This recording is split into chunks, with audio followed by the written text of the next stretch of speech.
Well, hello, everyone, and thank you for joining me for Roofing Contractors Best of Success podcast show, and welcome to Legal Insights. I'm Jill Bloom, group publisher of Roofing Contractor, Walls and Ceilings, and Building Enclosure, and always honored to welcome our legal expert, Trent Cotney, partner with Adams and Reese. Trent, thank you so much for joining me. Jill, it's great to be here again. Well, there's always lots to talk about, and there's two things I wanted to focus on today that I think that are very important. First, let's talk about warranties. It sounds like there's some issues with contractors and transferability of their warranties. What does everybody need to know? Yeah, so, if you're a contractor or a trade out there and you're giving a workmanship warranty, I'm not talking necessarily about manufacturer warranties, but if you have a workmanship warranty, you want to have a separate document that kind of goes through what you're providing and what you're not providing. It talks about certain limitations, and, obviously you got to do regular maintenance and all that kind of stuff. But one of the things that we've had pop up here recently is whether or not you want your warranty to be transferable, meaning that, let's say you're doing work, regardless of whether it's commercial or residential, you could track directly with the owner. The owner sells the property. Okay, do you want to extend that warranty to the new owner? And some contractors say, no, it's non-transferable. Others say, well, it's transferable, but I have to be able to inspect it and I'll do it for a fee. Regardless of what it is you want to do, you need to make sure that you spell it out in the warranty, because if you don't say anything in the warranty at all, it might be assumed that it is transferable, okay, without a fee. So what I recommend is at a minimum, make sure that you get an opportunity to inspect it before you decide to re-own that warranty. Remember, a warranty is an ongoing liability. It may not look that way, but if you're thinking about it, there is potential liability there until that warranty expires. So I don't recommend transferring it unless you get some kind of, payment. Now, that being said, Jill, there are some states that have statutes that specifically talk about transferability. If you're doing condo work, you may have certain issues there. But generally speaking, make sure you thought about it and make sure it's in your warranty so that everybody knows what it is. Very good insight. And the second thing I wanted to focus on is some of the most recent OSHA defense you've done lately. That sounds very interesting, and everybody should listen to this for sure.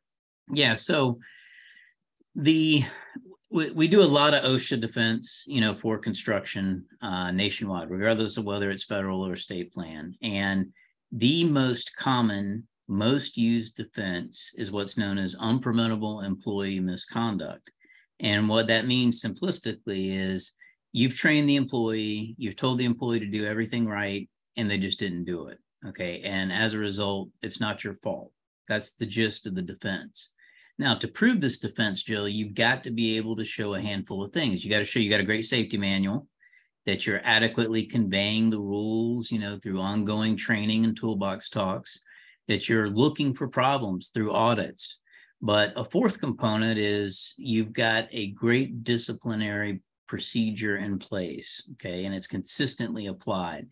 This is the one that screws a lot of contractors up, because, our listeners may have a fantastic safety manual, maybe 4-color spiral bound sitting on a shelf somewhere, but have you really looked at your disciplinary policy and gone to enforce it?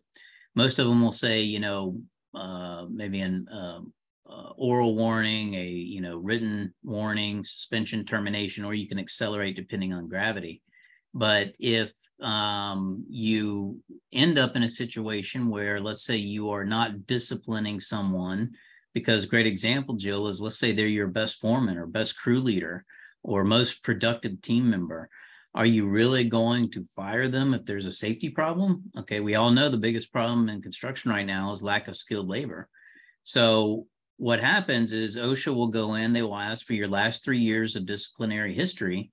If they see that you're not consistently applying discipline, then you lose that main defense, employee misconduct. You lose it immediately. So what I'm recommending to contractors is make sure you take a look at that disciplinary policy and make sure that you can apply it equally to all of your employees. Remember, Jill, and I say this a lot when I'm talking about any employee things, when you get in trouble with employees, it's when you have disparate treatment, right? If you're treating Peter different than Paul, that gets you in trouble. Same holds true for OSHA. So take a look at your disciplinary policy, make sure that you enforce it consistently. So if you have an employee that really is doesn't need disciplinary. I mean, is there a certain, when you're looking at this and you're litigating this and you're looking at through that policy, is there a certain consistent method of that everyone should get some sort of disciplinary conduct? Yeah. So file from time to time? Right. You only discipline someone if there's a safety violation. So those audits that I talked about, those often reveal if there's problems. So if I go out to a job site and let's say, there's 4 guys on a roof without fall protection, or the scaffolding isn't erected correctly, then I need to do a couple of things. One is I need to follow my policy, write them up, or do whatever my policy says. And the second thing, Jill, is you got to retrain. So I'm a big believer in self-serving documentation. You got to have a document that says, retraining on proper scaffold erection, and have the employees sign off on it. Okay. So it's not just about, punishment, it's about retraining. Sure. And it also doesn't hurt to give an attaboy every once in a while. If you've got a crew that's been really safe, recognize them, treat them to lunch, don't get into paying them more because that's a problem. But obviously it doesn't, it doesn't hurt to make sure that you're doing everything you can to have that outward image and and make sure you're acknowledging the importance of having a culture of safety. Very good advice. Thank you so much, Trent. And if anybody has any questions for you, how do they get a hold of you? Sure. Anytime they can email me, trent.cotney@arlaw.com.